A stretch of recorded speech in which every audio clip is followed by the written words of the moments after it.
Hello anybody and welcome back to Let's Play Mario & Luigi Superstar Saga. I am Mr. Devious, or just Deeb, and in the last episode, Bean Bean Castletown was attacked by Bowser's Castle, and in this episode we're going to be infiltrating Bowser's Castle, and by doing that we're just going to walk through these big red Bowser's Castle doors. Ready? Go!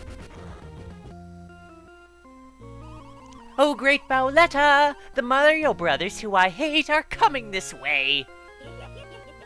Bah! No matter! They'll never make it here! Koopalings! Your time has come! Yay, we've been let out of the basement, yay! After like 12 years. Was it like 12 years? I do believe that the last appearance the Koopalings made before this game was actually in Super Mario World. But anyway, we have some enemies right off the hop. These are gunner guys, I do believe. They comprise of a Sniffit and a Shy Guy in the back. Military fatigue Shy Guy. Gunner guys! And Mario has pretty good gravity, or he has interesting gravity, to say the least. Gunner guys... What is there to say about gunner guys, I suppose? Well, they're weak to lightning, and they actually have... Well, they can't move because of their setup, because they're... Oh, sorry, Luigi. Because, well, that killed him. Depending on how the Shy Guy in the back hits the gunner guy, will influence the kind of bullet that comes out. If they hit them over the back of the head, they'll do that move that you just saw. And Luigi just got a critical hit. We will probably see more of those guys, though, in more fights. Because as you can probably guess, there will be fights. So we don't want to go down along this lower path because there's no secrets along there, and also that looks like really hot metal gratings.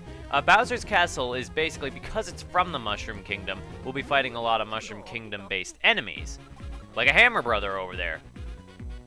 And as you can see, when they shove the gunner guy in the back, they shoot a little cannonball that rolls along the ground and that can trip you up. The timing on the cannonball is actually pretty hard to avoid. And Mario's dead. Uh-oh. This is bad. Thankfully, from all that 1-up super grinding, we're not in too bad of a situation. So I can get Mario's health all the way up to 130, which is just great. Now we're going to try stealing from these guys, because it's always a good idea to steal from these enemies. Ultra Mushrooms, not bad. So the Hammer Brothers, they're not particularly special. Mostly, they just... Wow, Mario takes a lot of damage. These were Chancy Pants. Chance Pants! Anyway, basically the Hammer Brothers have the same moveset. They throw hammers the same way that Rookie did in the first couple Popple fights. And now Mario is heavy. So what I mean by that is they'll throw a hammer at either Mario or Luigi. They'll jump a little bit before they throw one. Like they'll hop and then throw one at Luigi. Or they'll just throw one at Mario.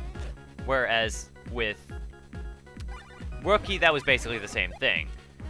However, you can't steal anything from them, so Hammer Brothers aren't particularly exciting. Now, what I wanted to say about the Hammer Brothers... Wait a minute. Huh, they have the exact same amount of experience now. That's pretty great, actually. So, yeah, the Hammer Brothers, while I'm not a particular fan of their design, I like how they're unique from the normally homogenized version of Hammer Brothers sprites that we've seen over the years. And they're kind of bulkier, kind of like how the Boomerang Brothers are slimmer. So while I didn't show the save album, it said that we're in Bowser's Castle Iggy's room, and there he is.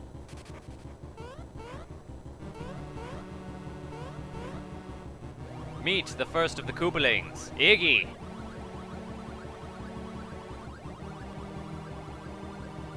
Each of the Koopalings in each of their rooms tend to have a gimmick. For Iggy, he makes you want to throw up, and then you have to basically wander around this area with inverted controls. They're randomly inverted, well, not perfectly inverted, and you have to get to him. Now, that little fireball over there, if it touches you, you'll have to do the whole cutscene again of him basically making you want to puke. So you got to figure out how to get to the left and down, which for me is left and up. Oh no! So now I gotta do that whole cutscene again. I will see you over at that platform. Patience is probably the best indicator here. You want to wait until it's over on like the far right. And then you walk into Iggy, and then you fight him. The Koopalings are interesting to fight. They aren't particularly difficult, not at the beginning at least, and they all have fairly similar amounts of health. Iggy is... Well, there's a lot that I could say about Iggy that's mostly just fan speculation. He was the head of Giant Land in Mario 3. In this move, he will spin around you, and you gotta hit him with your hammer, otherwise he will make you dizzy as he gets faster and faster.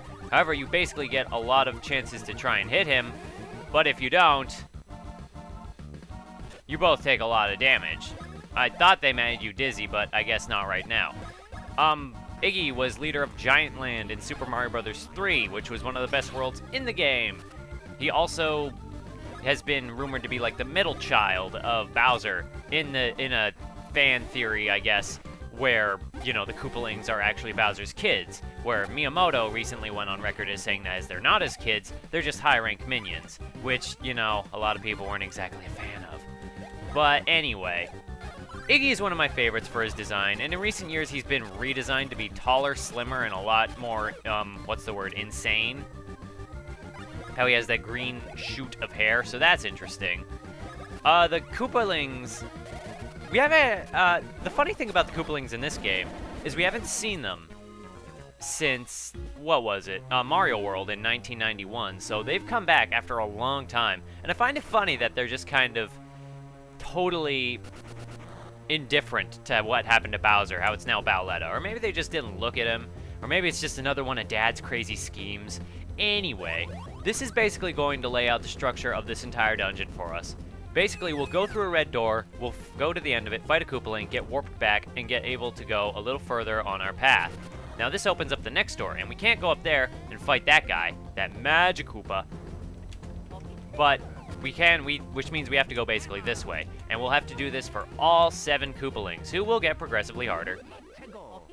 Now as for new enemies, we have some Magic Koopas here. Good old Magic Koopas, I hate them. Generally, they tend to be the more hazing enemies in the Mario games. Like, they're not usually that easy to deal with compared to other enemies, unless they have low health, except for their low health. Now, you can steal Ultra Syrups from these guys, so that's pretty great. However, we are now seeing their move, which is a giant ring of fire, which can come at us from in front, they can fly at us from different angles. What am I trying to say here? You can basically, they can come directly at you, or they can attack you from the background, moving into the foreground, where you have to jump through the hoop with both brothers, and that's a really hard move to dodge. I might show it off if I get into a fight with another one and they show it off. Magic Koopas can also heal other enemies in a fight. And that's another new enemy right there. That is a Sniper Bill. These guys are tough. They have weird timing. They'll shoot bullets and then shoot themselves, and then from that, you have to basically jump, ooh, that was bad. You basically have to jump between them, or alternatively, jump on both of them. It's very tricky to pull off. I haven't been able to do it since I played it years ago, actually. I wasn't able to do it once on my practice file, so that pretty much speaks volumes to what we have to deal with. Enemies in Bowser's Castle are hard. See, that hurt. You can get your butt kicked here if you're not careful. So I'm gonna give Luigi some food, because he needs it.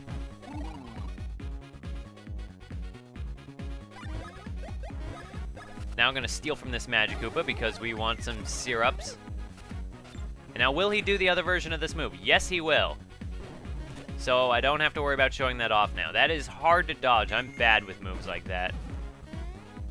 And now Mario was floaty, so that's the danger of Harhal's pants, is they're totally random. Sometimes you will float, sometimes you will not.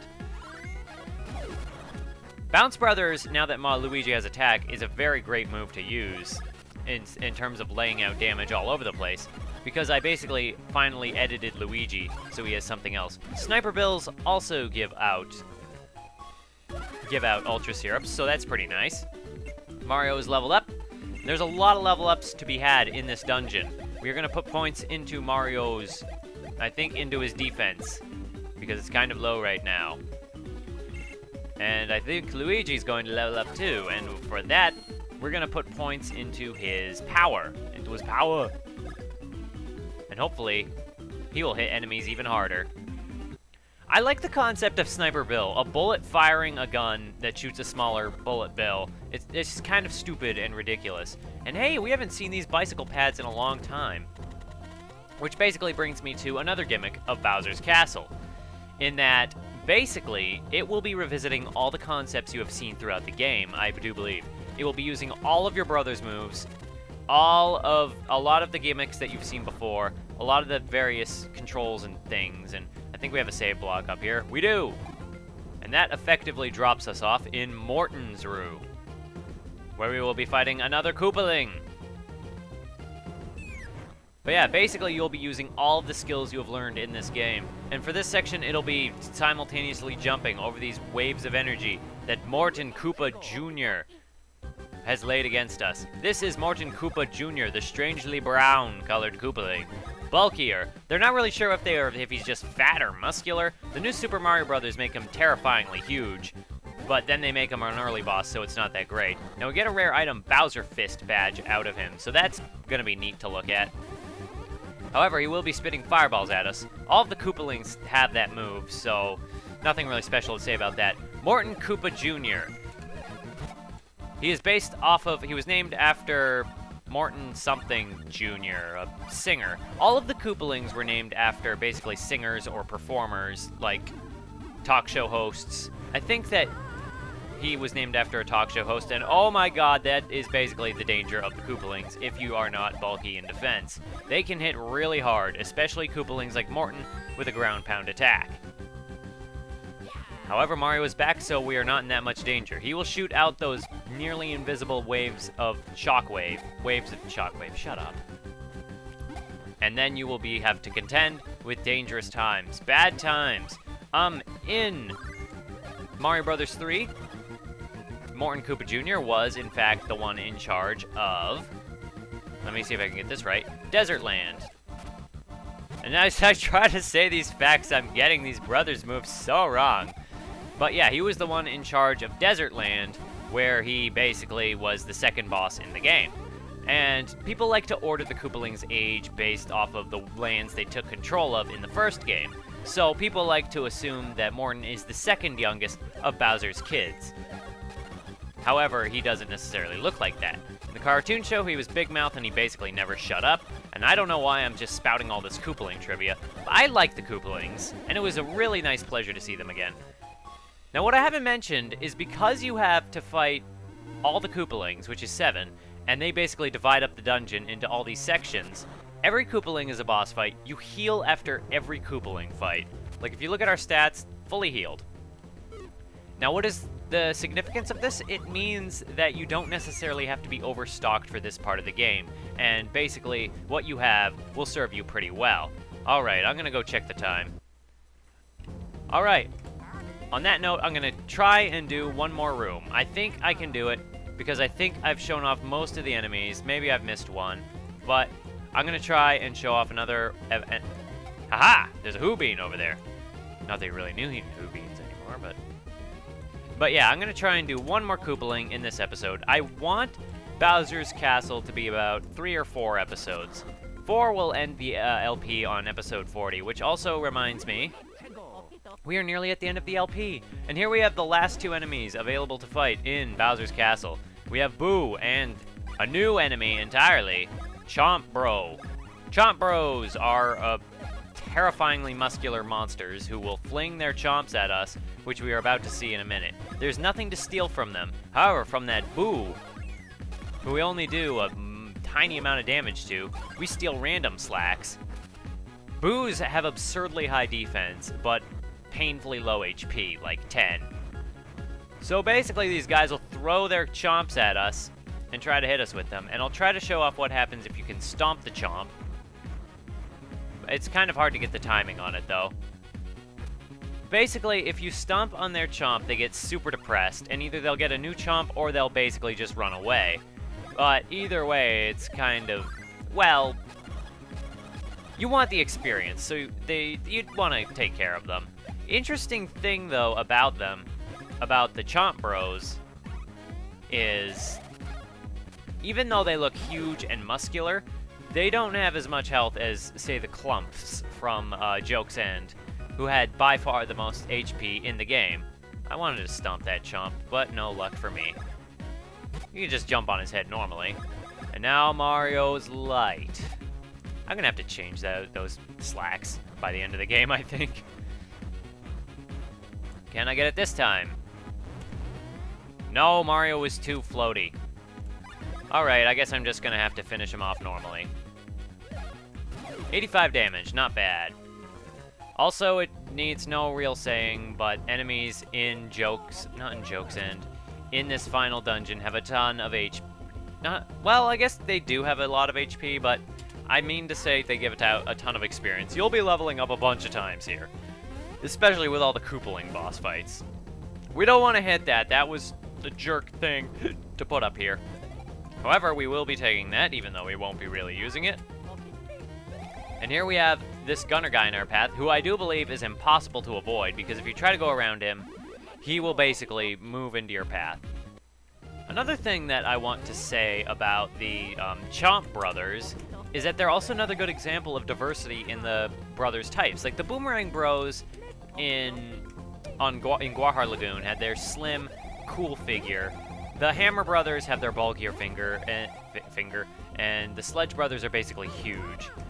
So this is another example of more of our testing what we've learned with these tornadoes. However, we don't want to go through that door yet because we have secrets over here. And what? Do you think I'm going to ignore secrets? No, of course not. And it's a mole! Last mole in the game. Congratulations! Excellent job making it all the way here. Let me commemorate the moment with this. Take it, please. It's just a 1-up super. That'd be great if we didn't have like 14 of those. And, you know, if we weren't able to buy them or steal them from clumps. Oh well. We're just gonna go through this door and come to Lemmy's room.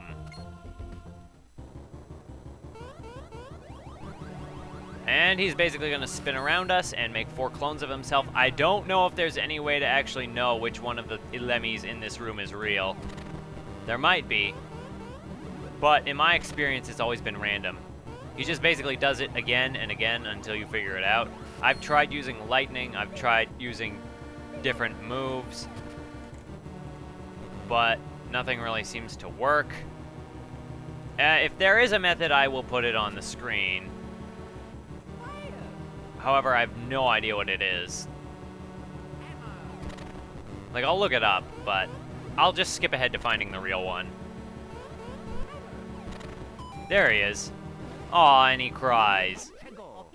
Lemmy! What an exciting character. I have specific memories of the Koopaling Lemmy because of a website I went to when I was a young child called LemmyKoopa.com, which was a fan site for Mario stuff run by the Lemmy Koopa.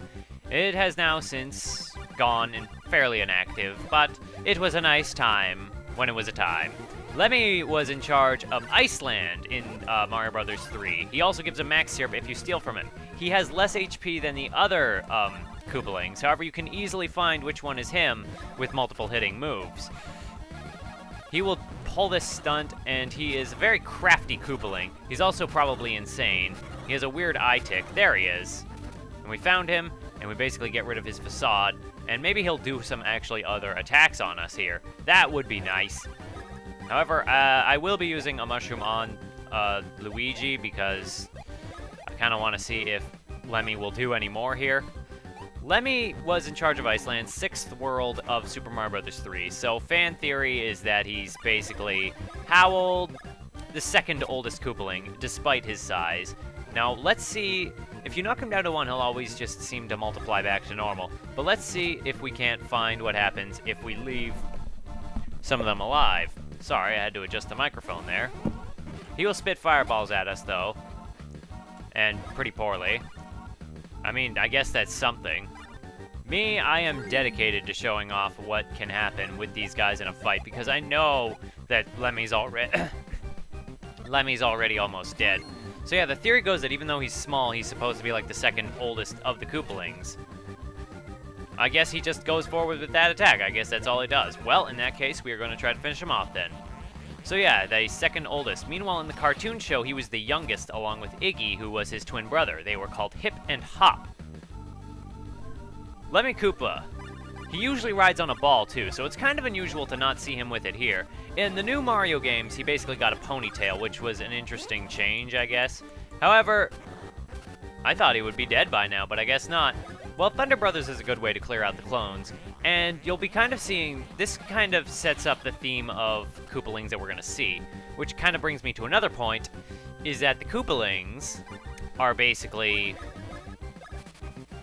Oh, Mario, you are so slow. Basically, the Koopalings, you fight them in the same order that you fought them in Super Mario World, in case you hadn't noticed yet. And not to mention that, but Koopalings share a moveset similar to the Koopaling they shared a similar moveset to in Super Mario World. So basically, well, we'll see it more when we get later on, but basically, in Super Mario World, some Koopalings were basically fought the same as the others, but with more gimmicks. Basically, Lemmy has died. I'm sorry, Lemmy. But it just had to happen. And Lemmy was hoarding all the water, which we basically freed with that move.